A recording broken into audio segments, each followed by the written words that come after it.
Hey guys, my name's Greg. I've been mostly a YouTube viewer up at this point so far. Been wanting to try to make my own videos, spread out some knowledge. This video specifically is going to be about power door lock removal and also replacement and troubleshooting. My car specifically is a 2007 Saturn Aura. This would also work for Chevy Impala for about the same year, Chevy Malibu, same generation I should say, not the same year, but the body style should look about the same. I've already partially started here. I've got some torque screws removed that were in the handle down here. Pretty simple. They used TT25 for the torque screws. When I did this, all I had to do is pull up in the back, pull straight back. You undo the clip here in the front. Next thing you're gonna do, turn it upside down. There's a clip here in the front. Use a flathead screwdriver or your own hand. Pull the clip, push the clip down, and try to remove it. In this case, I've got it mostly.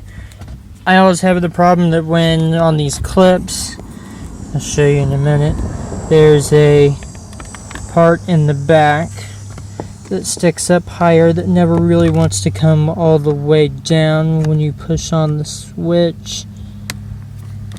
Tries to be the difficult guy.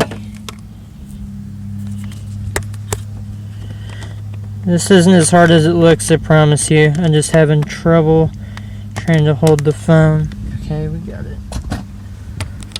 Okay. And here's the switch, like I said. Got the clip here on the top. This piece up here that you can see that sticks up more is what gets caught up on the piece here that sticks up here in the top. You can see it up here on the top. Next, what you're going to do is get this actual switch out of the door holder. All you're going to need, again, grab the flathead screwdriver.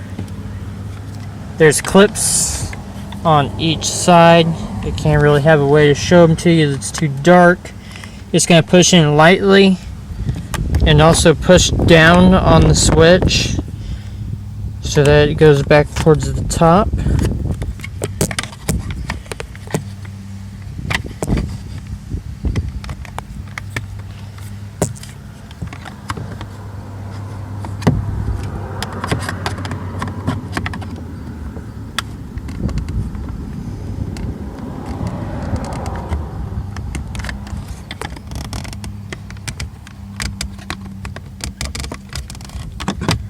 Again, I promise you this is easier than it looks. Just trying to maneuver the phone and everything at the same time. I'm just going to set this here.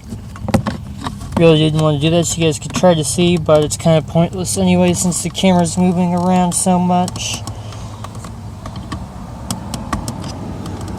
Okay, there we go. See, it's very easy once you have it out. Once I have the phone away. Again, just have the clips on the side. We're going to push it out through the top. I have the switch out now. The clips that I was getting are right here on the sides from the bottom. They're very easy to see. Just holds them in place. Push them in on both sides. Let's see. The first thing you're going to do, or that I recommend when you get the switch out, is you have the 3 prongs here on the bottom. I don't know if you can see them. You're going to want to get a multimeter and test each of the 3 combinations for that switch for the continuity. You're going to do the outside 2 as a combination, the middle one and the right one as a combination, and the middle one and the left one as a combination. You're also going to want to do that while the switch is pushed down on either the lock side or the unlock side. That is what will complete the circuit. Also, just leaving it open would also complete the circuit because the electricity needs to flow whether you're pressing down to lock or unlock your doors. So be sure to test the switch in all 3 positions. Aside from that, the other thing you need to do when you get the switch out is actually first, before you even do the continuity test, is to do a can of some sprayed air inside each of the terminals. Use it to spray out some of the moisture inside them. Once you get that done, then do the continuity test. The next thing I did after that was do some electronic cleaner I have here. Just pretty simple. Spray it inside the terminals on the prongs here and inside the actuator here. What you're going to do next is wait about a minute or so. If you can lightly plug it in and you hear a clicking noise for your door locks wanting to work again, that's a good sign that the switch works.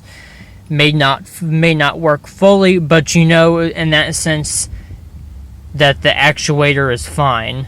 It might actually just be the switch that's broken. But that's a good sign if you hear it click, which in this case I didn't. I have already tested my switches, though I know it's the switches and not my actuators. So at this point I know that that I need new switches.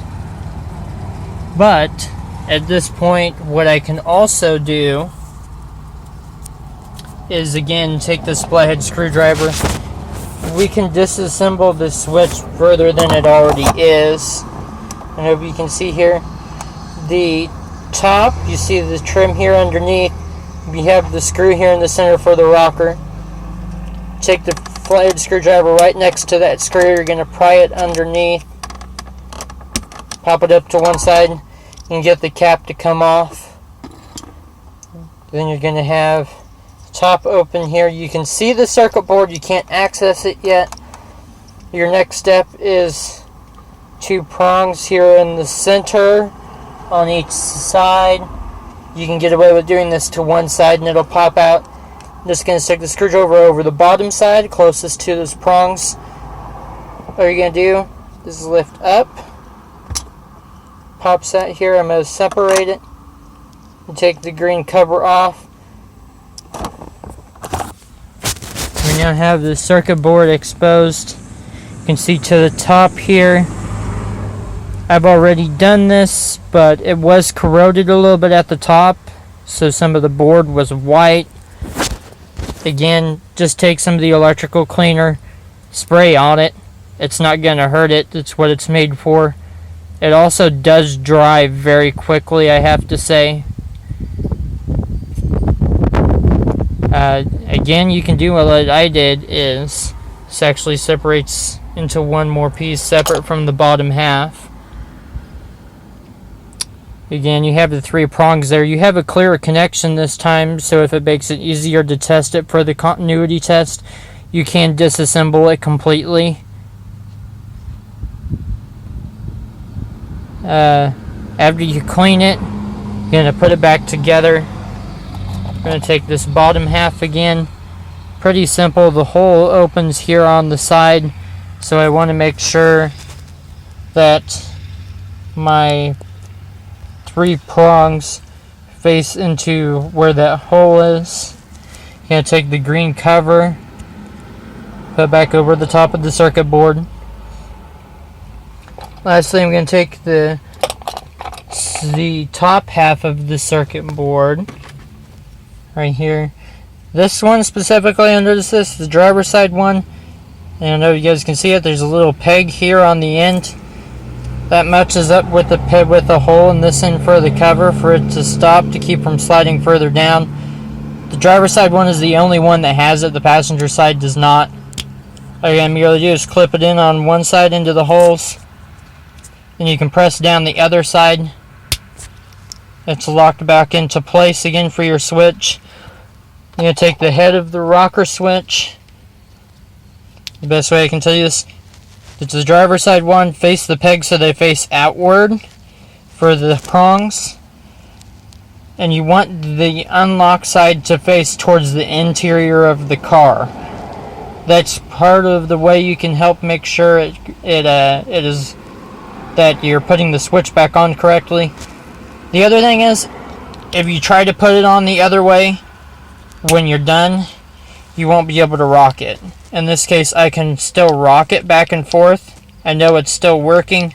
I know I have the head on right. This case, I have the switch put back together, but in my case, it's pretty pointless. I will have another video next week, maybe early this week, that will show me installing the new switches that I have ordered once they come in. I just ordered mine locally from the auto parts store, whichever you have, O'Reilly's or Advanced, or any auto parts store will do fine.